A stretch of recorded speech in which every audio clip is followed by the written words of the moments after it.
Bonjour, bienvenue à Lumière du Monde, votre émission diocésaine télévisée. Jasmin en compagnie de Marie-Josée. Bonjour à toi. Allô, Jasmin. Alors, on débute cette semaine sainte qui nous mènera vers Pâques. Et oui, nous avons l'occasion d'entendre Lorraine Arsenault, qui est une célibataire consacrée, nous parler de la Semaine sainte comme étant une source d'espérance. Alors, en cette année de la vie consacrée, c'est très intéressant d'entendre son point de vue. Comment est-ce que la souffrance, la croix peuvent nourrir notre expérience de chrétien? Également, on en apprendra plus sur la rencontre mondiale des familles. C'est ce grand rassemblement qui se déroulera à la fin septembre à Philadelphie, en compagnie du pape François. On espère être de nombreux diocésains, diocésaines de Québec à y aller. Alors, rencontre avec Amélie Martineau-Lavallée et des gens qui iront. Pour commencer l'émission, j'étais ici le 28 février dernier dans le cadre du colloque de l'Observatoire Justice et Paix, le colloque sur l'euthanasie. Alors, au pavillon La Laurentienne de l'Université Laval, se sont rassemblées plusieurs personnes de divers corps de métier, de divers aussi horizons, chrétiens, pratiquants ou pas, pour aborder ce délicat sujet de l'euthanasie, la question de mourir dans la dignité. Bonne émission.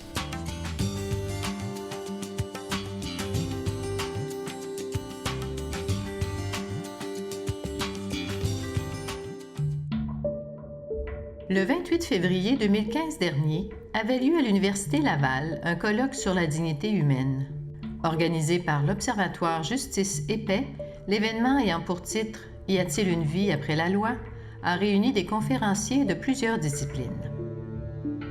Donc aujourd'hui, on organise avec l'Observatoire Justice et Paix un événement qui est un colloque sur la question des soins de fin de vie, surtout avec le jugement de la Cour suprême qui vient juste de paraître dernièrement là, dans ce contexte-ci. On a des conférenciers de divers milieux, que ce soit médical, juridique ou philosophique, qui viennent dire leurs opinions par rapport à la question de l'euthanasie. C'est un projet que le père Martin avait eu l'idée de faire un colloque sur la dignité humaine, puis dans la perspective où l'euthanasie puis les lois sur l'euthanasie étaient sorties dernièrement. C'est dans cette perspective-là qu'on a décidé de le faire sur les soins de fin de vie et la législature qui vient de passer. Moi, en fait, ce que j'ai voulu faire, c'est montrer qu'une fois que la loi autorise la pratique de l'euthanasie, ou de ce qu'on appelle ici l'aide médicale à mourir, on assiste à ce que j'appelle le choc des autonomies. C'est-à-dire que j'ai essayé de décrire l'autonomie comme étant cette qualité qui remplace la dignité dans nos sociétés libérales actuelles, de décrire cette autonomie donc comme une qualité nouvelle qui se résume à permettre à chaque individu de faire un peu sa propre volonté.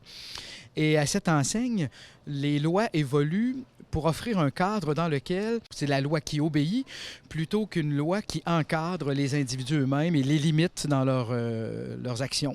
Alors, c'est un peu ça que je voulais mettre en évidence.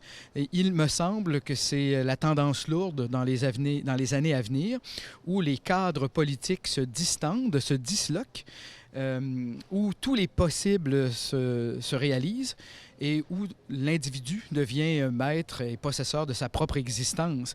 Alors, il y a des conséquences assez lourdes, je pense, quand on regarde ce que ça donne au niveau des soins de fin de vie.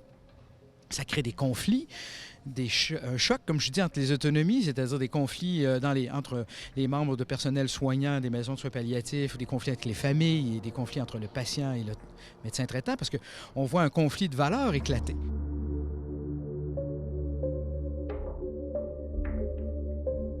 Alors oui, j'ai fait des différences sur la définition de l'euthanasie, qui est un acte qui provoque intentionnellement la mort du patient, le suicide assisté où le médecin prescrit une médication létale que le patient prend lui-même à la maison ou dans un autre contexte. Mais je pense que ce qui doit être retenu, c'est que c'est un geste qui vraiment atteint fondamentalement la nature de la profession médicale, c'est-à-dire que le médecin, jusqu'à maintenant, n'était pas là pour mettre fin à la vie du patient, mais toujours accompagner, toujours soigner, toujours écouter, et bien évidemment avec l'ensemble de ses compétences pour soulager aussi, bien entendu, et avec les moyens qui sont disponibles à la médecine moderne, mettre à mort son patient dans le contexte de l'aide médicale à mourir peut sembler une position qui est archaïque vu l'ensemble des soins qui sont disponibles. Alors, à mon sens, il y aurait eu une urgence à mettre davantage d'énergie pour développer les soins palliatifs qu'une urgence à établir l'aide médicale à mourir conçue, dans mon sens, ce qui est équivalent à la notion d'euthanasie, c'est-à-dire donner intentionnellement une substance qui met fin à la vie du patient. Oui, moi, ce que j'ai voulu faire, c'est de montrer que la fin de la vie était un moment très précieux pour les humains, très précieux pour le malade, très précieux pour ceux qui sont autour de lui, très précieux pour les personnes chères, et un lieu dans lequel chacune de ces personnes-là bouge rapidement, découvrant au fond les gens qu'ils voyaient, découvrant différents, des gens qui sont proches d'eux, mais plus riches qu'ils ne pensaient. Alors, ceci fait de la fin de la vie un moment précieux. Et ce moment est précieux si le malade est confortable. Bien sûr, il faut le rendre confortable, il faut enlever la douleur, il faut enlever les inconforts. Mais une fois que ceci est fait, ce qui reste est un moment plein de poids. Et le dernier je t'aime est plus lourd que tous les autres parce qu'il les contient tous. Et si on peut l'entendre, on n'a pas le même deuil. En fait, on devait parler au début de la loi 52, mais on va surtout parler de la décision de la Cour suprême dans Carter, une décision qui décriminalise l'aide au suicide, mais à mon avis, pas nécessairement l'euthanasie, de sorte que l'euthanasie demeure un acte criminel. Le gouvernement du Québec a plaidé devant la Cour suprême que la compétence du Québec en matière de santé empêchait le fédéral de légiférer là-dessus. Cet argument n'a pas été retenu par la Cour et donc on reconnaît que l'aide médicale à mourir est également un sujet qui relève de la compétence fédérale en matière de droit criminel. Donc, à notre avis, l'aide médicale à mourir dans la loi du Québec demeure un geste illégal et le Québec n'avait pas compétence pour adopter cette loi. À ce propos, la récente décision de la Cour suprême cautionnant le projet de loi 52 du gouvernement du Québec sur l'aide médicale à mourir a fait réagir tant les intervenants que les participants. Il y a eu 9 projets de loi pour décriminaliser tant l'aide au suicide ou l'euthanasie ou les deux. 6 de ces projets de loi ont été débattus et tous ont été battus aux voix. Donc, quand on dit que nos législateurs se sont prononcés, ils se sont prononcés et très clairement. Et quand on dit que la population est d'accord, il faut voir que la population ne sait pas avec quoi elle est d'accord. Bien sûr, personne ne veut souffrir. Ça, c'est essentiel. Mais on a fait un sondage qu'on a d'ailleurs déposé à l'Assemblée nationale, demandant aux gens l'aide médicale à mourir. Pour vous, qu'est-ce que c'est? 30 des gens disaient que c'était des soins palliatifs. 30 des gens disaient que c'était d'arrêter l'acharnement thérapeutique. Seulement 30 des gens savaient que c'était de donner une injection qui allait tuer le patient. Il y a moyen de soulager la douleur sans faire disparaître le patient. La journée que le jugement a passé, je trouve que c'est la journée la plus triste là, pour l'histoire canadienne où 9 juges, 9 personnes décident de se positionner pour l'euthanasie pour 30 millions de personnes. Il y a eu un autre colloque qui s'est fait à l'université McGill, une conférence qu'il y a eu à l'université McGill au Centre Newman, où Mme Margaret Somerville elle a parlé justement des conséquences juridiques sur tout le Canada que la décision de la Cour suprême peut avoir.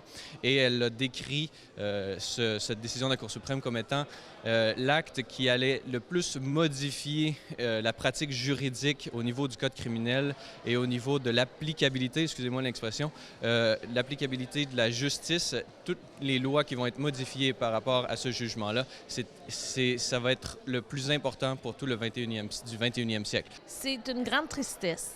C'est vraiment une grande tristesse qu'une société aussi évoluée que la nôtre en arrive à une telle décision. Bon, maintenant, elle est là. Il faut vivre avec. Je pense que notre plus grande mission, c'est de conscientiser les gens partout où ils sont. Moi, j'ai eu beaucoup de déceptions par rapport à ça. Pas de surprise vraiment, mais de déceptions, parce que ça ouvre la porte à toutes sortes de dérives possibles. Puis je suis profondément convaincu, pour en avoir parlé à plusieurs personnes, qu'on mêle beaucoup de choses. Si les conférenciers n'ont pas apporté de réponse toute faite, ils ont su proposer des pistes de réflexion pour aider les chrétiens à se positionner dans le contexte actuel. Tout d'abord, je pense qu'il ne faut pas avoir peur de parler. Pas nécessairement au nom de la religion, mais surtout au nom de la dignité de la personne humaine. Quand j'étais enfant, je portais des couches. Quand j'étais enfant, je n'étais pas capable de manger par moi-même. Quand j'étais enfant, je n'étais pas capable de parler par moi-même. Est-ce que quand je suis en fin de vie, alors que je ne suis plus capable de m'alimenter par moi-même, je ne suis plus capable de me laver, je porte des couches et je ne peux plus marcher, je suis moins digne qu'un enfant? La dignité est une valeur essentielle et comme chrétiens, nous devons préserver la dignité des gens et les accompagner parce qu'une vie, ça se vit jusqu'au bout. Ah, ben c'est une excellente question. Le chrétien, je pense, doit se positionner comme tout chrétien doit le faire, c'est-à-dire en intégrant d'abord dans sa propre existence la qualité de la vie que Dieu lui donne. Et à partir de ce moment-là, il devient témoin. Il sert d'exemple. Alors moi, je pense que de façon à la fois modeste mais bien réaliste, le rayonnement du christianisme, surtout dans ces moments-là, passe par le témoignage. Et ça impressionne tout le monde. Et c'est comme ça que les choses vont changer. Oui, en effet, les 9 juges de la Cour suprême ont invalidé la prohibition du suicide assisté telle qu'elle était dans le Code criminel canadien, en suspendant leur jugement pour 12 mois. Les juristes apprécieront de façon différente la situation. Nous, au Québec, nous avons cette loi-là qui, comme j'ai parlé, qui devrait entrer en vigueur en décembre 2015. Comme chrétiens, bien, nous avons une responsabilité comme tout citoyen. Le chrétien, c'est un citoyen à part entière dans la société. Ensuite, évidemment, les chrétiens peuvent prier parce qu'on sait que nous, on doit faire tout ce qui est en notre pouvoir, mais que Dieu est plus fort que tout. Alors, pour prier, pour que les patients aient les meilleurs soins possibles, pour que la mort survienne à son temps, dans les meilleures situations, non pas trop tôt par euthanasie ou trop tard par acharnement thérapeutique. Alors, je pense que la position du chrétien qui est équilibrée, foi et raison, est une position nuancée, mais qui est une position pleinement engagée dans la société, au service des patients aussi plus vulnérables, qui a été une constante de la tradition chrétienne depuis 2000 ans, d'être engagée pour les plus vulnérables. Les gens qui ont une croyance religieuse chrétienne croient profondément qu'il est toujours possible que quelque chose se passe dans notre vie, que la surprenance fait partie de ce qui nous habite, et que peut-être que demain, alors que je ne le sais pas maintenant, je vais regarder mon passé ou mon présent avec un œil différent et trouver là une raison d'émerveillement, une raison d'évolution, une raison de pardon, une raison de sérénité, quelque chose de formidable. Et donc nous devons, je crois, promouvoir le respect de la surprenance de l'autre.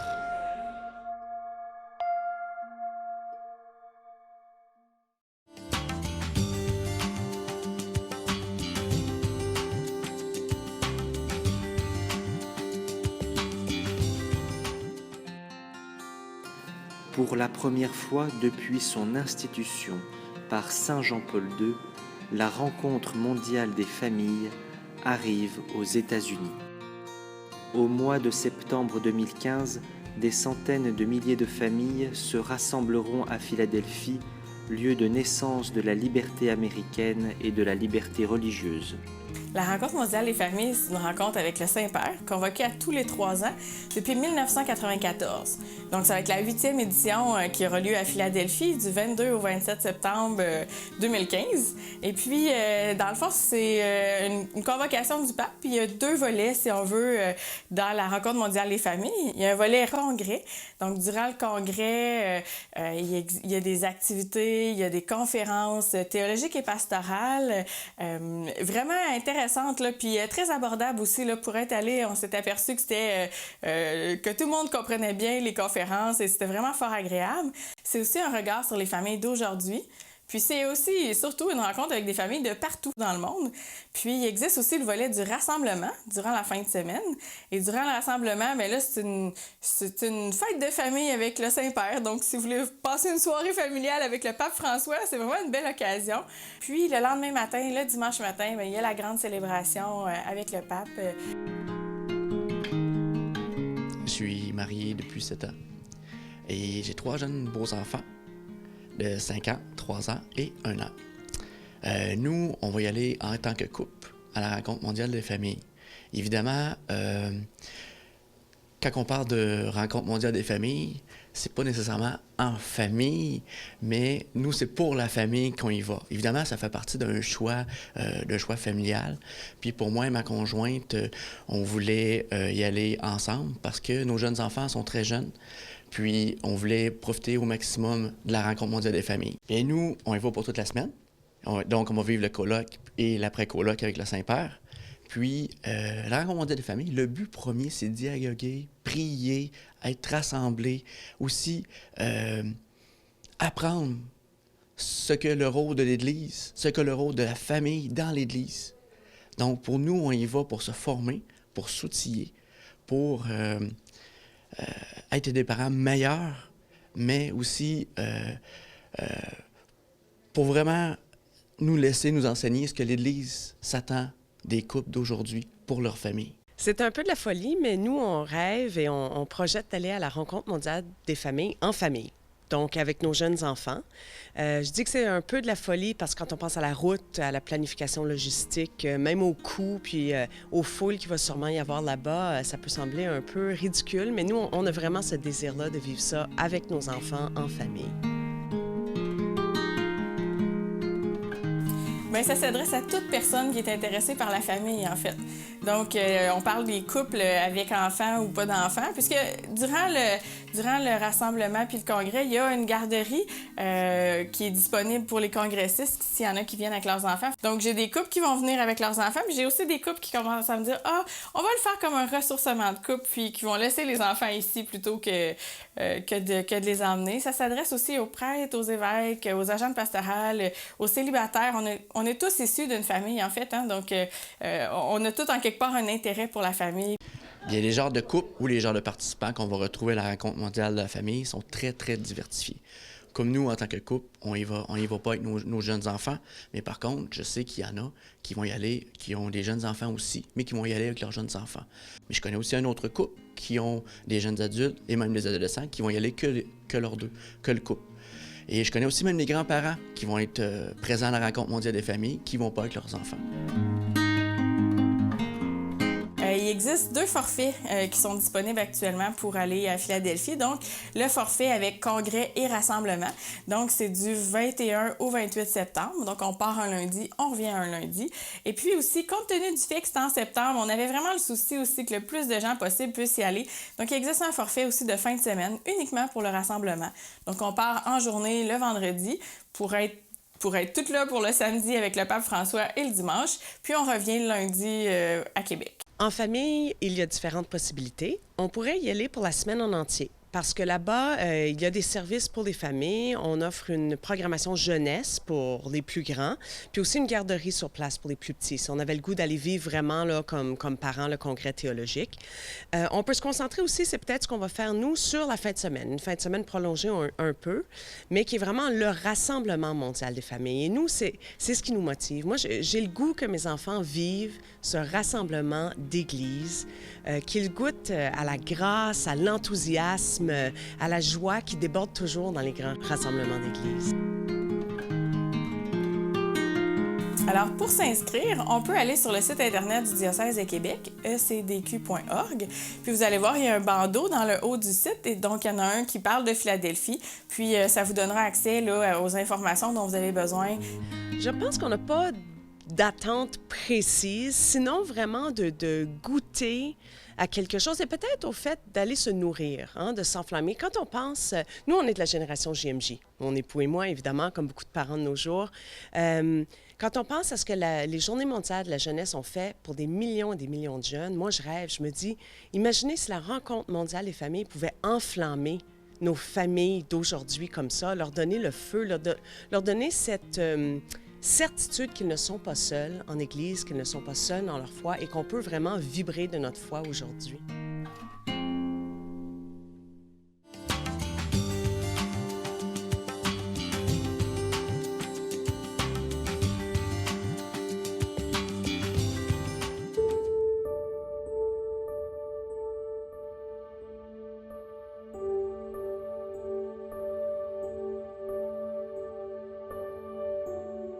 Quand on vit la Semaine Sainte, il faut penser se mettre du côté de Jésus, pas comme spectateur, mais comme participant.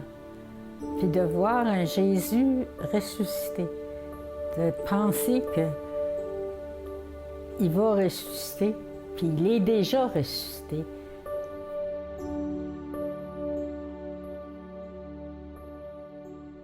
Jésus est là, vivant, proche de nous, puis il nous aide à porter notre croix. Il nous aide à porter nos souffrances, puis il nous donne beaucoup d'espérance. On a l'espérance de vivre avec lui, puis de vivre comme lui. Hein, le carême, on nous demandait d'être bienveillants comme lui. Là, on nous demande de vivre la souffrance comme lui, avec espérance, avec une espérance que lui nous donne. On va avoir confiance qu'il nous la donne à chaque moment qu'on en a besoin. Quand on se tourne vers lui, il est là, il est tout près. Il ne nous abandonne pas dans notre souffrance. Bonjour, Mme Arsenault. Je vais aller dîner, là. Ouais. Je vais être en retard, mais je vais... Mais vaut mieux, là, je vais la prendre tout de suite. C'est la vie quotidienne. C'est ça. Quel est ton nom? Nathalie. Juste le regarder. Le regarder, lui, on sait qu'il est ressuscité. Puis que sa souffrance, elle n'est pas terminale. C'est la graine qui meurt pour donner du fruit. Puis on sait qu'il est vivant et qu'il nous garde vivants avec lui. Il verse en nous sa jeunesse éternelle.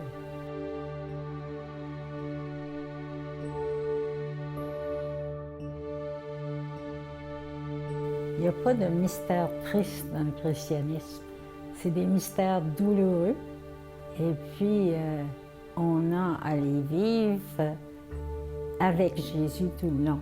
C'est pas de l'archéologie qu'on vit. On vit avec Jésus, avec la Vierge Marie aussi, là, qu'il est en prenant l'attitude de la Vierge, qui a été comme présente jusqu'à la fin. Elle a vécu ça douloureusement, mais elle n'a pas été triste parce qu'elle avait l'espérance. Elle savait qu'elle vivait cela selon ce que le Père avait demandé.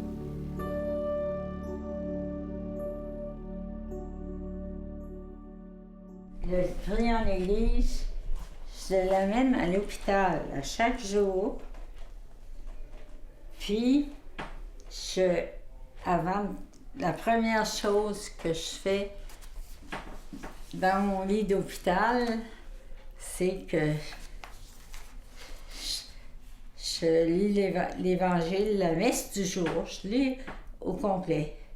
C'est toutes des belles choses, mais il faut que ça touche notre vie tout le temps. Ça, j'aime ça. On vit les 40 jours avant, 40 jours de pénitence, de réflexion, d'approfondissement.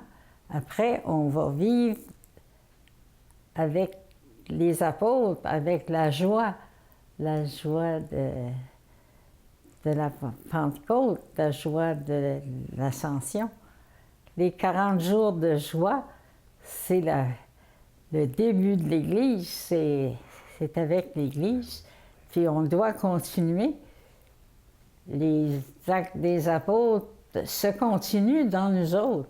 Si on voit tous les gens qui participent à la vie de l'Église et puis qui sont très zélés, très heureux de participer à la vie de l'Église, c'est les actes des apôtres qui se continuent.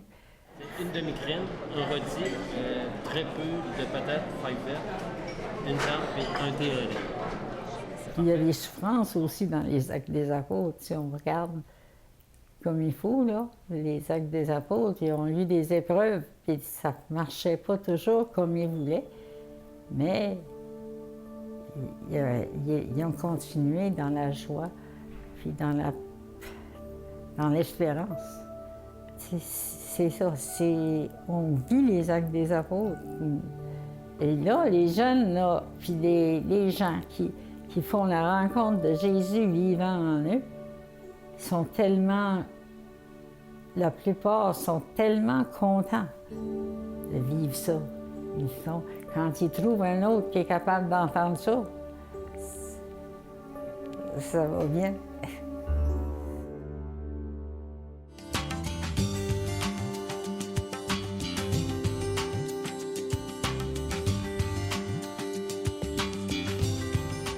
À chaque année, Marie-Josée, je les attends avec impatience, les jours saints. On a eu un 40 jours de carême pour se préparer le cœur. Puis là, avant Pâques, là, c'est intense pour une vie de foi de chrétien, ces jours. C'est les jours les plus importants de l'année, en fait. Oui. La semaine prochaine, à l'émission, on rencontrera pour vous sœur Carmen Cloutier, qui est une dominicaine. On vous parlera aussi d'une magnifique symphonie, celle des Lampes allumées, qui est une production de Radio Galilée. Et également, on vous présente le témoignage de plusieurs jeunes à la rencontre du Christ ressuscité. À la semaine prochaine. À bientôt.